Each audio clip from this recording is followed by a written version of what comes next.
একটু কষ্ট বেশি হলেও সামান্য কিছু টাকা কিভাবে বাড়তি আয় করা যায় সেই ধরনের একটা বুদ্ধি আপনাদেরকে দেব। যারা প্রবাসে আছেন বা আসবেন তাদেরকে সেই ধরনের একটা বুদ্ধি দেব।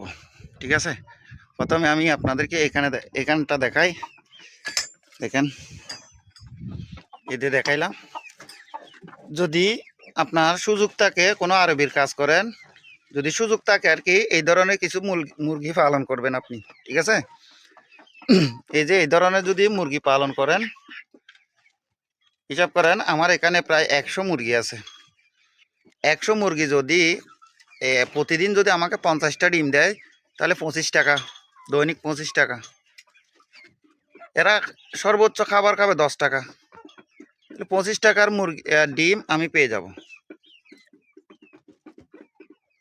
তো এইখানটায় দেখেন, দেখছেন, যদি বিদেশে এসে মানে হালকা কিছু টাকা আয় বাড়তি করতে চান, তাহলে এই সুন্দর এই বিজনেসটা করতে পারেন আপনি। আমি এখানে কাজ করি, দেখেন এই জায়গাটাতে আমি কাজ করি, এখানে একেবারে ফাঁকা, আমি ছাড়া আর কেউ নাই। দেখছেন, এই জায়গাটাতে আমি ছাড়া আর কেউ নাই, শুধু আমি আছি। ওই যে কর্নারে যেটা দেখতে পাচ্ছেন, এটা হচ্ছে আরবিদের একটা ঘর। মানে এরা সপ্তাহে 1 দিন 2 দিন আসে, গরমের সময়তে আসেই না, শুধু শীতের সময়। আর এই যে প্লাস্টিক দিয়ে মোড়ানো, এটা হচ্ছে ক্যামা।